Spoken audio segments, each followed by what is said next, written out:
السلام عليكم ورحمة الله وبركاته.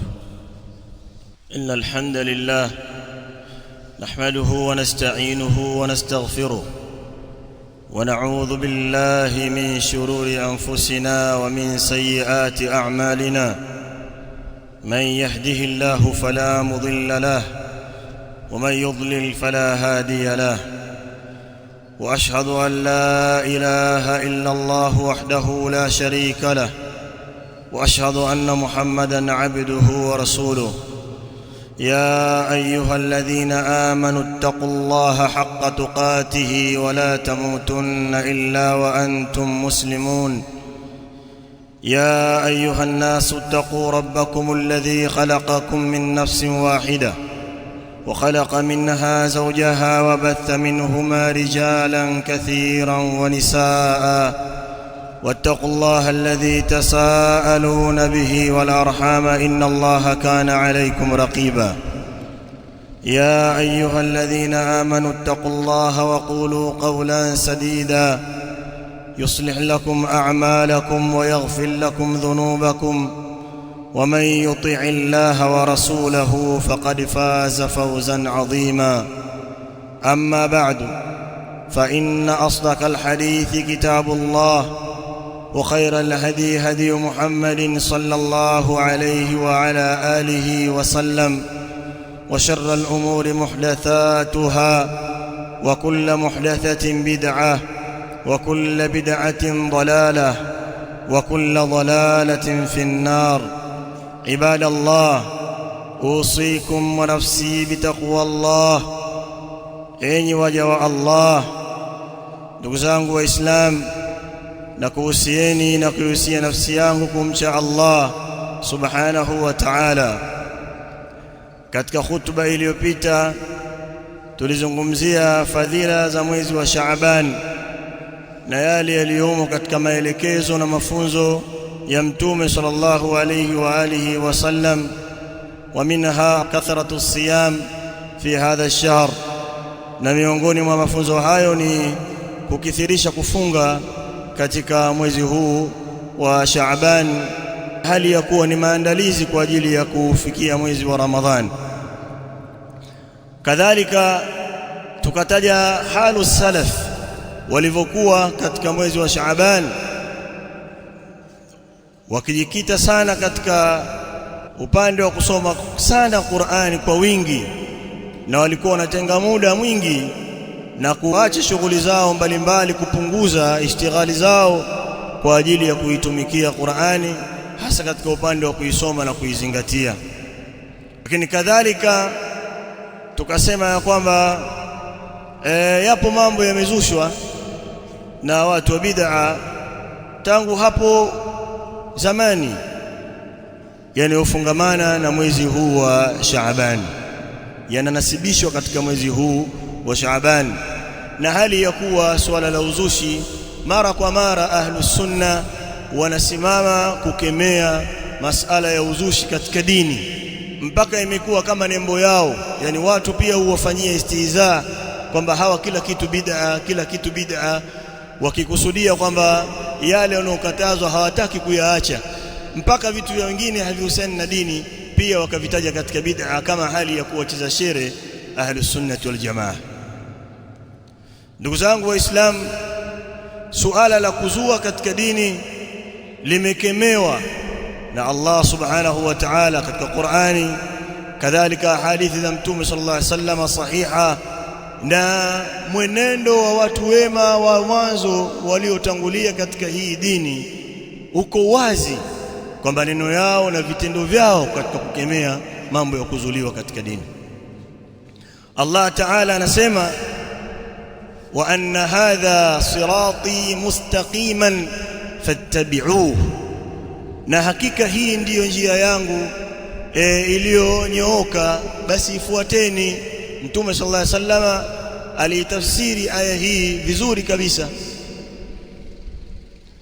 lakini Allah akasema wala tattabi'u subul. يقول مجاهد رحمه الله تعالى أي البدع والشبهات، wala msifuate njia nyingi, hapo inakusudiwa bid'a na mambo ya kutatiza katika dini, watu wakaacha njia ya wazi ambayo ni njia moja tu, mafunzo ya Mtume sallallahu alaihi wasallam. Kwa sababu as-sirat, al-Imam Shatibi rahimahullahu ta'ala anasema as-siratul mustaqim huwa as-sabilu alladhi da'a Allahu ilayhi, njia iliyonyooka ndio ile ambayo Allah ameilingania watu waifuate. Wa huwa sunna, nayo ni sunna, ndio njia yenyewe. Kwa hiyo yale mafunzo ya Mtume sallallahu alaihi wasallam ndio as-siratul mustaqim, na as-subul ni yale yatakayozuliwa. Kwa suala la kuzuliwa limetahadharishwa lisifuatwe katika Qur'ani. Kadhalika Allah Ta'ala anasema wa 'ala Allahi qasdu as-sabili wa minha ja'irun al-aya, na juu yake Allah subhanahu wa ta'ala kuibainisha njia ya haki. Yeye Allah ndiye anayebainisha njia ya haki, na zipo katika hizo njia ambazo ni za batili, zimeacha njia ya haki na zimekwenda kombo. يقول الشاطبي رحمه الله تعالى السبيل القصد هو طريق الحق، njia ya haki ndo tariqul qasd, wama siwahu min at-turuq ja'irun, na njia nyingine zobaki zote ukiachilia njia ya haki iliyobainishwa na Allah na Mtume sallallahu alaihi wasallam, lolote litakalonasibishwa na dini hiyo itakuwa ni katika njia za ja'irun anil haqqi, hiyo itakuwa imepondoka na kuiacha haki. Katika hayo ni hali insha Allah ambayo nitayataja katika khutba yangu hii biidhnillah, watu ambao wameyanasibisha na mwezi wa Shaaban hali ya kuwa ni uzushi kama wanavyoeleza maulama. Ibadallah, يقول ابن رجب رحمه الله تعالى، anasema al-Imam Ibn Rajab rahmatullahi alayhi, fakadhalika qiyamu lailati nisfi min Shaaban, akitaja katika mambo yaliyozuliwa sema kadhalika kuswali katika usiku wa katikati ya Shaaban, lam yathbut fiha shay'un anin nabiy sallallahu alayhi wa alihi wa sallam, haijathibiti hadithi mafunzo yoyote kutoka kwa Mtume sallallahu alayhi wasallam, wala an ashabi, wala kutoka kwa masahaba zake. Haijathibiti kwamba kuna swala maalum itaswaliwa usiku wa katikati ya mwezi wa Shaaban. Sheikh Ali Mahfudh rahimahullah kwenye kitabu chake Al-Ibda' anasema wa min al-mawasimi allati nasabuha lish-shar'i, na miongoni mwa misimu ambayo wameinasibisha katika sheria ya Uislamu, lailatun nisfi min Shaaban, ni usiku wa katikati ya Shaaban, ala za'mihim, kwa madai yao kwamba kuna fadhila hapo wakanasibisha katika dini. Fa inna as-salafa as-salih, kwa hakika watu wema waliotangulia, lam yakun lahum adatun, hapakuwa na kawaida kwao, wale watu wema waliotangulia hakukuwa kwao na kawaida, bitakhsisi yaumin au lailatin, kwa kuhusisha mchana fulani au usiku fulani, bil ibadati, kwa kuweka ibada, kwamba wakazua tu mchana fulani basi kuna ibada hii, leo kuna funga, ukifunga inakuwa hivi na hivi. Wao tu wakazua, hawakuwa wakiweka jambo hilo, illa idha thabata anin nabiy sallallahu alayhi wasallam, isipokuwa ikithibiti kutoka kwa Mtume sallallahu alayhi wasallam wa sahabatihi alkiram, na masahaba zake wema watukufu. Likawa Mtume sallallahu alayhi wasallam ameelekeza, ima litaingia kwenye zile adilla ambazo ni amma, kama ni khassa, au inawezekana ikaingia tahta adilla al-amma, ikawa hakuna nasi maalum kuhusu ibada hiyo, lakini imeingia katika zile dalili za ujumla, sio kuzuliwa, zikaingia katika dalili ya ujumla kama linavyobainishwa na wanawachuoni. Lakini halipo hilo, swala imeelekezwa na Mtume sallallahu alaihi wasallam, na swala zimedhibitiwa akizoswali Mtume sallallahu alaihi wasallam kwa mwaka, za mchana, za usiku. Wamedhibiti sura zikizosomwa, sikwambii idadi ya rakaa na kaifia, sura ambazo akisoma hata swala za siri, adhuhuri, alasiri. Masahaba wanataja kwamba Mtume sallallahu alaihi wasallam alikuwa wakati mwingine yusmi'uhumul aya, anawasikilizisha wao aya moja anaitamka wapate kujua imesoma sura gani, na wakati mwingine wakifuatilia mtikisiko wa ndevu zake wakajua kwamba amesoma sura gani. Hakadha kana as-salaf rahmatullahi alayhi. يقول الإمام الشوكاني رحمه الله تعالى: وقد رويت صلاة هذه الليلة. نزمه pokezwa riwaya nyingi tu zikielezea swala za usiku huu, aani lailatan nisfi min Shaaban, na kusudia usiku wa katikati ya Shaaban, ala anha'in mukhtalifa, kwa njia mbalimbali watu wamezitaja riwaya. Kulluha batilatun, zote hizo ni batili. Maudhu'atun, za kutunga. Hadithi zote zinazoelezea fadhila ya nisfu Shaaban ni maudhu'a, za kutunga. Hata Sheikh Ibn Baz rahimahullahu ta'ala pia amesema neno kama hayo, wa min albid'i allati ahdathaha ba'd an-nas, na miongoni mwa mambo ya bid'a ambayo wamezua baadhi ya watu, bid'atul ihtifali bi lailati nisfi min Shaaban, ni bid'a uzushi wa kusherekea usiku wa katikati ya Shaaban, wa takhsisi yaumiha bisiyam, na kuhusisha mchana wake kwa kufunga.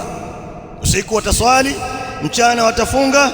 Walaysa ala dhalika dalilun yajuzu li'timadu alayhi, na hakuna katika hilo ushahidi, hoja, dalili yoyote ambayo inafaa kuitegemea.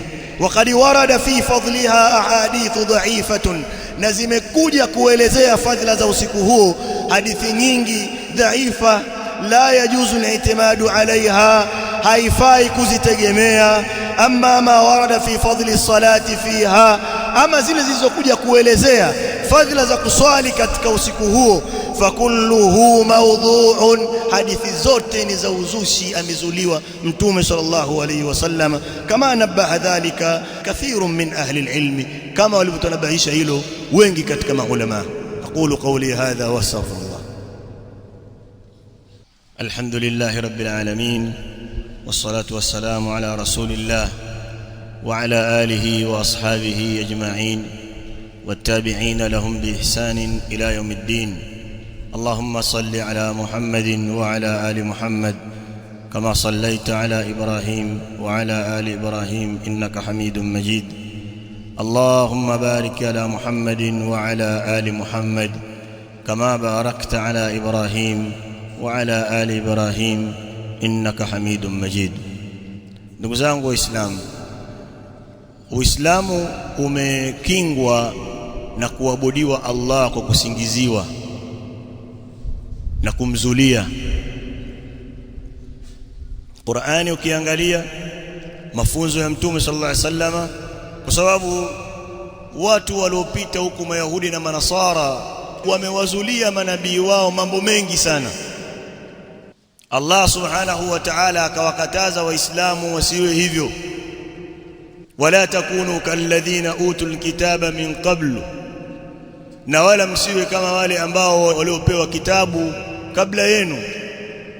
Fatala alaihimul amadu faqasat qulubuhum, zikarefuka kwao zama tangu kuondoka manabii wao.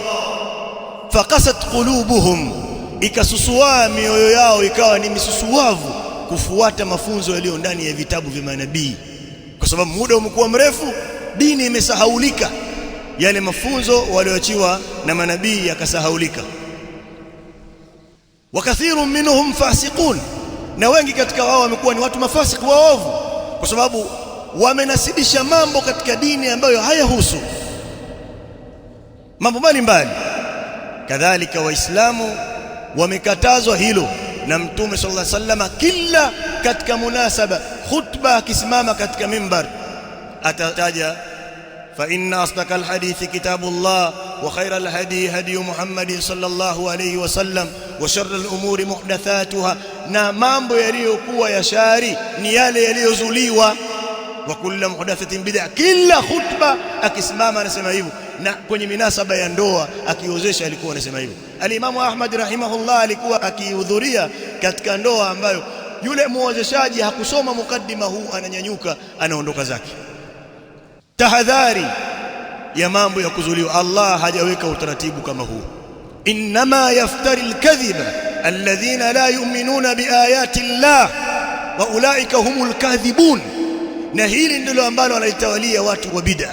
Sunna iko lakini wataweka lao, pale ambapo hapakufanywa watafanya, pale walipoambiwa wasifanye hivi watafanya hivi, kwa sababu ya kuzua katika dini, na ufasiki umewaandama na watu wengi wakawa wajinga kutoijua dini kwa sababu ya viongozi ambao ni mafasiki wa kuongoza watu katika bid'a. Ndugu zangu Waislamu, hilo nilolitaja suala la nisfu Shaaban, na wengine wanasema kwamba unasoma Yasini 3, wanafanya wenyewe magharibi, baina al-maghrib wal isha kuna Yasini moja ya kuongezewa umri, na nyingine ya kuzuiliwa sijui na majanga, na nyingine ya kuzidishiwa riziki. Pamoja na hizo Yasini pia waenda kwa waganga kwa sababu ya kupata riziki, na hizo Yasini wanazo. Sababu si wa kweli. Mtu la yusalli, mtu yazani, mwizi, mzinifu, mvuta bangi, fanya kadha, atataka Yasini moja akisoma umri wake uwe mrefu. Afanye nini? Avute bangi sana au afanyeje? Maelekezo ya Mtume sallallahu alaihi wasallam hakuweka hivyo kwamba watu wakisoma Yasini kwa ajili ya kupata umri mrefu. Yako wapi mambo hayo? Wala Yasini kwa sababu riziki ziwe nyingi. Yako wapi maelekezo ya Mtume sallallahu alaihi wasallam? Achilia mbali kuyanasibisha katika nisfu ya Shaaban. Na haya yanafanyika, tumeyashuhudia kwa macho yetu na tumeyahudhuria wakati huo mambo kama hayo. Kwa hiyo tuyajua kwamba yanafanyika hivyo katika majumba na katika misikiti. Ndugu zangu Waislamu, kwa sababu bid'a hiyo imeletwa kwa kuitakidi kwamba ati katika usiku wa katikati ya Shaaban ndipo upangwa riziki za waja, bali kuna wengine wamekwenda mbali zaidi kwamba mtu akifa wakati huo anaenda peponi, kwa sababu Allah anakuwa kwenye kikao na malaika. Kwa hiyo kama ameghafilika vile, mtu ukifa tu umepenya, yani kama vile haujaonekana. Vipi Muislamu atazungumza maneno haya? Ndugu zangu Waislamu, suala la kugaiwa riziki halifanyiki katika usiku wa katikati ya Shaaban. Qur'ani wanawachuoni wa tafsiri ukienda wote wazungumzi hivyo. Watu wa bid'a ndio wanasema hivyo, wakaita qismatu arrizqi, usiku ule wa kugaiwa riziki.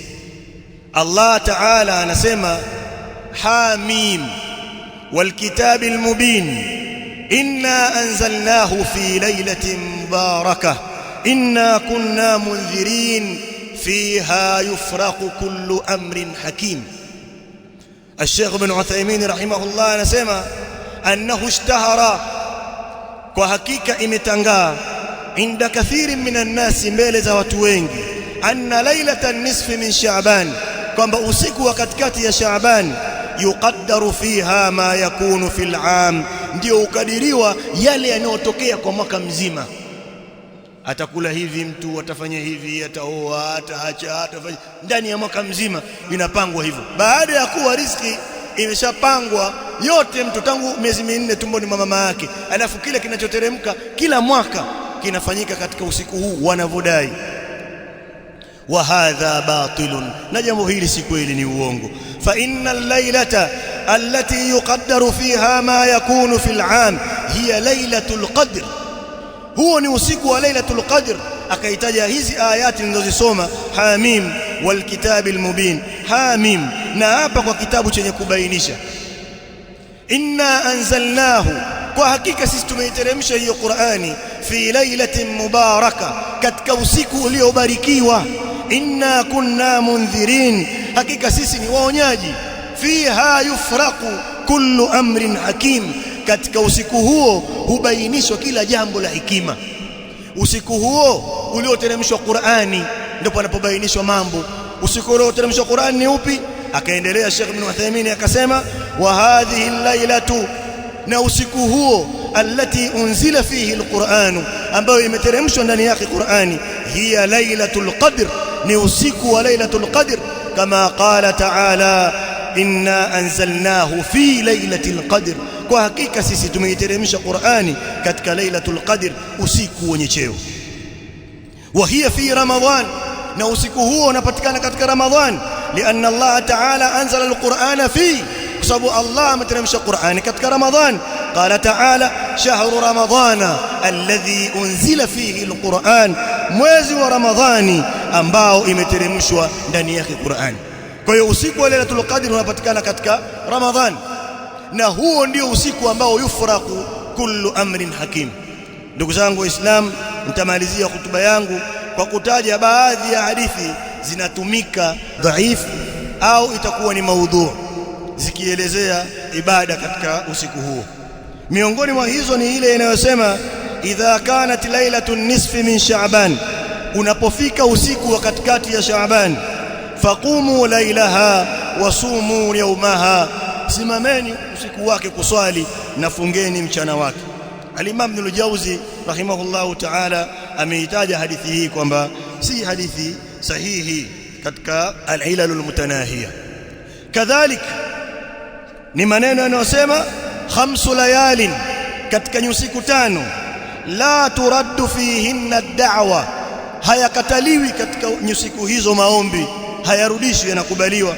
Awwalu lailatin min Rajab, kwanza wakati usiku wa kwanza wa Rajab, wa lailatu an-nisfi min Sha'ban, na usiku wa katikati ya Sha'ban, na nyingine wakazitaja, lakini hapa ninataja kwa munasaba huu.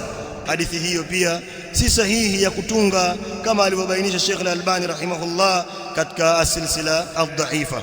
Kadhalika nyingine inasema man ahya lailatal eid, atakaye swali usiku wa kuamkia idi mbili, Eid al-Adha na Eid al-Fitr, wa lailatan nisfi min Sha'ban, na usiku wa katikati ya Sha'ban, lam yamut qalbuhu, hautakufa moyo wake, yauma tamutu fihi alqulub, siku ambayo zitakufa nyoyo, moyo wake yeye utabaki kuwa uko hai na umesalimika. Yote haya ni maneno yamesingiziwa Mtume sallallahu alaihi wasallam. Utasikia kwenye maredio, kwenye matv na mashekhe wakubwa na malemba makubwa wamevaa, lakini wanamsingizia Mtume sallallahu alaihi wasallam katika misikiti, kwa sababu ni ada ya watu wa bid'a.